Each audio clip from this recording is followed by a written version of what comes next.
नमस्कार दोस्तों, मैं राजेंद्र नागर आज एक बार फिर आपके बीच हूं और आज मैं अपनी बात आपसे कहूं उसके पहले मैं आपको कुछ घटनाएं सुनाता हूं। लाखों लोगों का जीवन लेने वाला क्रूर हिटलर ने आत्महत्या की थी।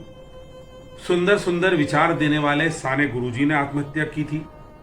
मन को मजबूत करने का प्रशिक्षण देने वाले लोनावाला के स्वामी विज्ञानानंद जी ने मंत्रालय की मंजिल से कूद करके आत्महत्या कर ली।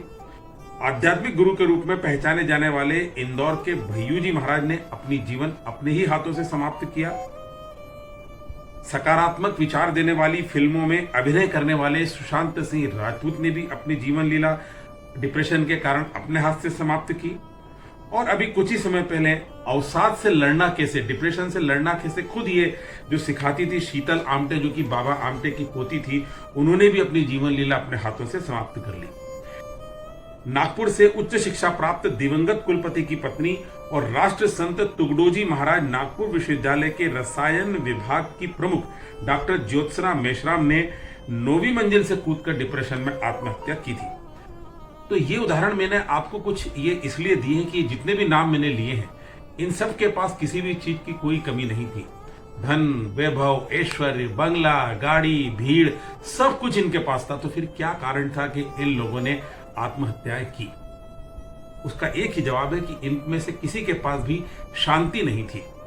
कोई जरूरी नहीं है कि कोई व्यक्ति अगर ऊपर से बहुत खुश दिख रहा है, बहुत ही उसके पास सब कुछ है, धन वैभव सब कुछ है, और ऐसा लगता है कि ये तो दुनिया का सबसे सुखी इंसान है, तो कोई जरूरी नहीं है कि वो व्यक्ति अंदर से अशांत न हो। उसके अंदर कुछ हलचलें चलती रहती है जो वो किसी से कभी शेयर नहीं करता है। आप देखिए, जब पानी में जो बदक तैरता रहता है, वो ऊपर से बड़ा शांत लगता है, पानी भी शांत रहता है और वो बदक भी शांति से चलता हुआ दिखता है। लेकिन वास्तव में उस शांति से चलने के लिए उस बदक को पानी के अंदर बहुत तेजी से अपने पैरों को चलाना होता है, तब वो तैर पाता है।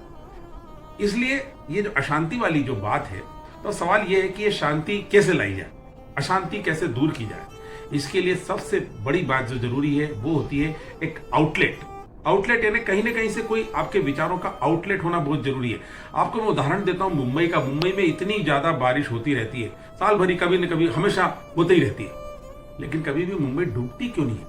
इसलिए कि मुंबई में आउटलेट के साधन पर्याप्त है।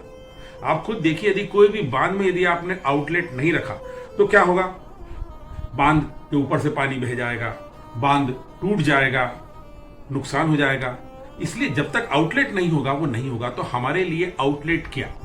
हमारे लिए हमारे शरीर में भगवान ने हमको दो बहुत अच्छे आउटलेट दिए हैं। एक है मुंह, जिसके द्वारा आप लोगों को अपना दुख सुख सब कुछ शेयर कर सकते हैं, और उससे भी बड़ा एक आउटलेट है, वो है आपकी आंखें।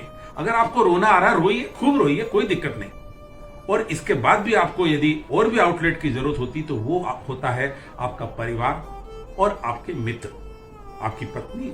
बच्चों से भी आप शेयर नहीं कर सकते, तो अपनी पत्नी से बातों को शेयर कीजिए। आपको जो भी समस्या है, आप रोए उसके साथ, आप उसके सामने झगड़े, उससे खूब लड़े, अपने मन की बात कहें, आप क्या चाहते हैं, आपको बाहर क्या प्रॉब्लम हुई, आप अपनी पत्नी से शेयर करें। और इसी तरीके से आपके कुछ मित्र जिन पर आप भरोसा कर सकते हैं, उनके साथ भी आप इसी आउटलेट के माध्यम से भी अपनी बात को शेयर करके बाहर निकाल सकते हैं। बहुत जरूरी है आपके सुख दुख इन सब बातों का बाहर जाना, तभी आप सुख शांति के साथ रह सकते हैं। उम्मीद है आपको मेरी बातें अच्छी लगी होगी। अगले रविवार पुनः मैं आपसे मुलाकात करूंगा। तब तक के लिए नमस्कार।